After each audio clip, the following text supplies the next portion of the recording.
ओम नमः शिवाय। हर हर महादेव। स्वागत है आपका हमारे चैनल पर।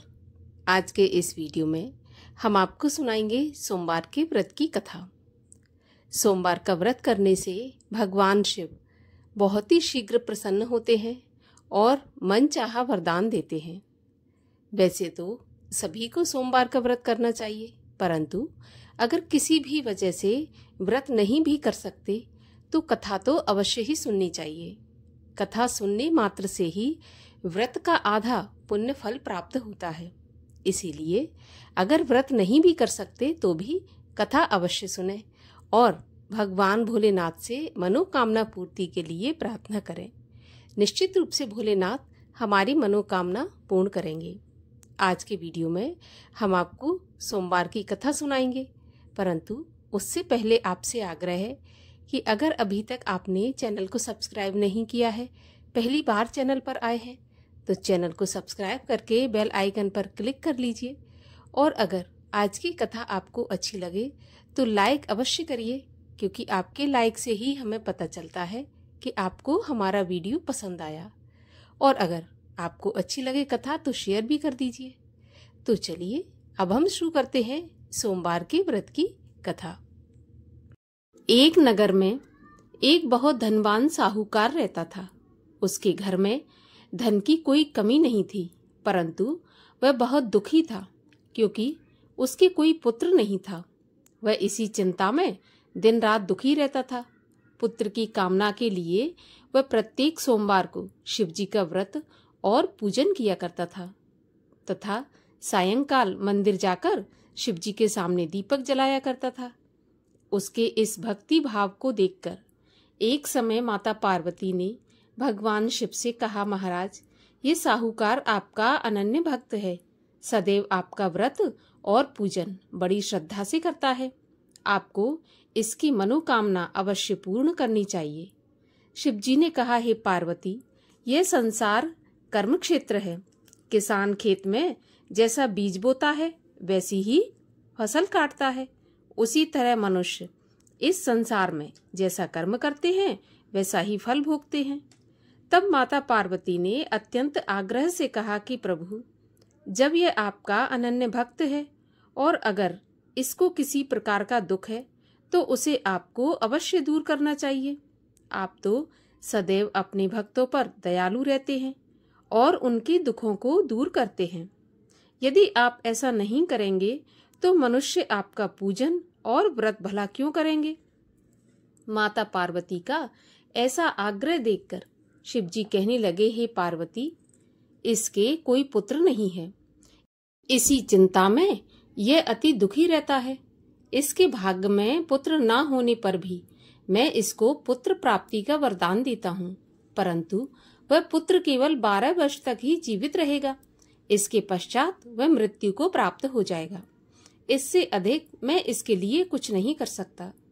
माता पार्वती और भगवान शिव का ये वार्तालाप वह साहूकार सुन रहा था। इससे उसको ना तो प्रसन्नता हुई और ना ही दुख हुआ। वह पहले की तरह भगवान शिव का व्रत और पूजन करता रहा। कुछ समय के पश्चात साहूकार की स्त्री गर्भवती हुई और 10वें महीने उसके गर्भ से अति सुंदर पुत्र उत्पन्न हुआ। साहूकार के घर में बहुत खुशियां मनाई गईं, परंतु साहूकार तो ये जानता था कि उसकी केवल 12 वर्ष की आयु है, इसीलिए उसने ज्यादा प्रसन्नता प्रकट नहीं की और न ही किसी को यह भेद बताया। जब वह बालक 11 वर्ष का हो गया तो बालक की माता ने उसके पिता से उसका विवाह करने के लिए कहा। तब साहूकार ने कहा कि मैं अभी इसका विवाह नहीं करूंगा, मैं अपने पुत्र को काशी पढ़ने के लिए भेजूंगा। साहूकार ने बालक के मामा को बुलाकर उसको बहुत सा धन देकर कहा, तुम इस बालक को काशी पढ़ने के लिए ले जाओ और रास्ते में जिन जिन स्थानों से भी जाना, यज्ञ करते हुए ब्राह्मणों को भोजन कराते और दक्षिणा देते हुए जाना। दोनों मामा भांजे यज्ञ करते हुए ब्राह्मणों को भोजन कराते और दक्षिणा देते हुए काशी जी की ओर चल पड़े। रास्ते में एक शहर पड़ा। उस शहर में राजा की कन्या का विवाह था, परंतु जो राजकुमार विवाह करने के लिए आया था वह एक आंख से काना था। उसके पिता राजा को इस बात की बड़ी चिंता थी कि कहीं राजकुमार को देखकर राजकुमारी के माता पिता या राजकुमारी विवाह में किसी प्रकार की अड़चन पैदा न कर दें। जब उसने सेठ के अति सुंदर लड़के को देखा तो मन में विचार किया कि क्यों न द्वाराचार के समय इस लड़के से दूल्हे का काम चला लिया जाए। ऐसा मन में विचार कर उस राजकुमार के पिता ने उस लड़के और उसके मामा से बात की तो वे राजी हो गए। फिर उस साहूकार के लड़के को दूल्हे के कपड़े पहनाकर तथा घोड़ी पर बैठाकर कन्या के द्वार पर ले गए। सभी कार्य प्रसन्नता से पूर्ण हो गए। राजकुमार के पिता ने सोचा कि यदि विवाह का कार्य भी इसी लड़के से करा लिया जाए तो इसमें क्या बुराई है। ऐसा सोचकर लड़के और उसके मामा से कहा कि यदि आप फेरों और कन्यादान के काम को भी पूरा करा दें तो आपकी बड़ी कृपा होगी। मैं इसके बदले आपको बहुत सारा धन दूंगा। दोनों ने इसे खुशी खुशी स्वीकार कर लिया। विवाह कार्य बहुत अच्छी तरह से संपन्न हो गया। सेठ का पुत्र जिस समय जाने लगा तो उसने राजकुमारी की चुंदरी के पल्ले पर लिख दिया कि तुम्हारा विवाह मेरे साथ हुआ है, परंतु जिस राजकुमार के साथ तुम्हें विदा किया जाएगा वह एक आंख से काना है और मैं काशी पढ़ने जा रहा हूँ। सेठ के लड़के के जाने के बाद राजकुमारी ने जब चुंदरी पर ऐसा लिखा देखा तो उसने काने राजकुमार के साथ जाने से मना कर दिया। उसने अपने माता पिता को सारी बात बता दी और कहा कि यह मेरा पति नहीं है, मेरा विवाह इसके साथ नहीं हुआ। जिसके साथ मेरा विवाह हुआ है वह तो काशी पढ़ने गया है। राजकुमारी के माता पिता ने अपनी कन्या को विदा नहीं किया और बारात वापस चली गई। उधर सेठ का लड़का और उसका मामा काशी पहुंच गए। वहां जाकर उन्होंने यज्ञ करना और लड़के ने पढ़ना शुरू कर दिया। जब लड़के की आयु 12 साल की हो गई उस दिन उन्होंने यज्ञ रच रखा था। लड़के ने अपने मामा से कहा, मामा जी आज मेरी तबीयत कुछ ठीक नहीं है। मामा ने कहा, अंदर जाकर सो जाओ। लड़का अंदर जाकर सो गया और थोड़ी देर में उसके प्राण निकल गए। जब उसके मामा ने आकर देखा कि उसका भांजा मरा पड़ा है तो उसको बड़ा दुख हुआ।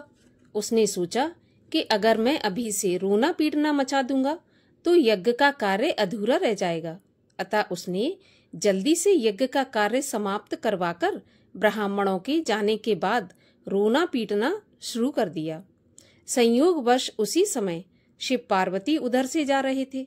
जब उन्होंने जोर जोर से रोने की आवाज सुनी तो माता पार्वती जी कहने लगी, महाराज कोई दुखिया रो रहा है, इसके कष्ट को दूर कीजिए। जब शिव पार्वती वहां पहुंचे तो उन्होंने पाया कि वहां पर एक लड़का मरा पड़ा था। माता पार्वती कहने लगी, प्रभु यह तो वही सेठ का लड़का है जो आपके वरदान से उत्पन्न हुआ था। तब शिवजी ने कहा, पार्वती इसकी आयु इतनी ही थी और वह भोग चुका। तब पार्वती जी कहने लगी, हे प्रभु इस बालक को कुछ आयु और दे दो, नहीं तो इसके माता पिता तड़प तड़प कर मर जाएंगे। माता पार्वती के बार बार आग्रह करने पर शिवजी ने उसको जीवन का वरदान दे दिया। शिवजी की कृपा से वह लड़का जीवित हो गया। शिवजी और पार्वती कैलाश पर्वत पर चले गए। शिक्षा पूरी होने पर वह लड़का और उसका मामा उसी प्रकार यज्ञ करते, ब्राह्मणों को भोजन कराते तथा दक्षिणा देते अपने घर की ओर चल पड़े। रास्ते में उसी शहर में आए जहां उस लड़के का वहां की राजकुमारी के साथ विवाह हुआ था। वहां आकर उन्होंने यज्ञ आरंभ कर दिया। उस लड़के के ससुर जो कि वहां के राजा थे, उन्होंने उसको पहचान लिया और महल में ले जाकर उसकी बहुत आवभगत की। फिर बहुत से दास दासियों सहित आदर पूर्वक अपनी राजकुमारी और जवाई राजा को विदा कर दिया। जब वे अपने शहर के निकट आए तो मामा ने कहा कि मैं पहले तुम्हारे घर जाकर तुम्हारे माता पिता को खबर करके आता हूँ। जब उस लड़के का मामा घर पहुंचा तो उसने देखा कि लड़के के माता पिता घर की छत पर बैठे थे।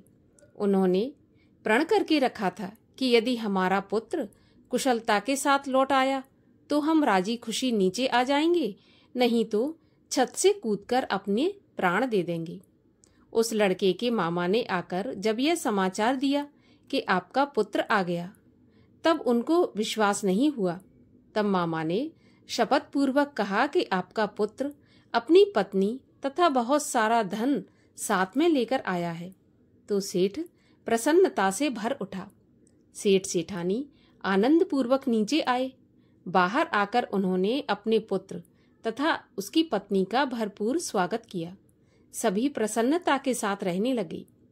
जो कोई सोमवार के व्रत को धारण करता है अथवा इस कथा को पढ़ता या सुनता है, उसके सभी दुख दूर होकर उसकी समस्त मनोकामनाएं पूरी होती हैं तथा इस लोक में नाना प्रकार के सुख भोग कर अंत में सदा शिव के लोक को प्राप्त होता है। बोलिए भगवान शिव शंकर महादेव की जय। भगवान शिव की आरती। ओम जय शिव ओमकारा, स्वामी हर शिव ओमकारा, ब्रह्मा विष्णु सदा शिव अर्धांगी धारा। ओम जय शिव ओमकारा, एकानन चतुरानन पंचानन राजे, हंसासन गरुणासन वृषवाहन साजे।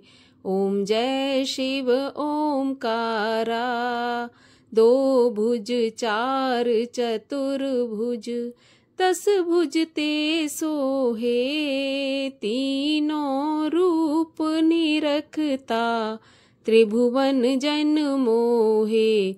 ओम जय शिव ओमकारा, अक्षमाला वनमाला मुंडमाला धारी, चंदन मृग मद सोहे, भोले शुभकारी। ओम जय शिव ओमकारा, श्वेतांबर पीतांबर बाघंबर अंगे, सनकादिक ब्रह्मादिक भूतादिक संगे। ओम जय शिव ओमकारा, करके मध्य कमंडल चक्र त्रिशूल धरता, सुख करता दुख हरता, जग पालन करता।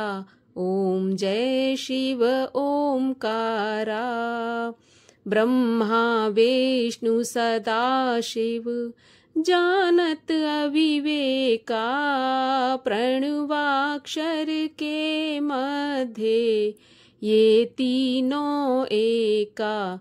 ओम जय शिव ओमकारा, त्रिगुण स्वामी जी की आरती जो कोई जन गावे, कहत शिवानंद स्वामी मन वांछित फल पावे। ओम जय शिव ओमकारा। बोलिए भगवान शिव शंकर महादेव की जय।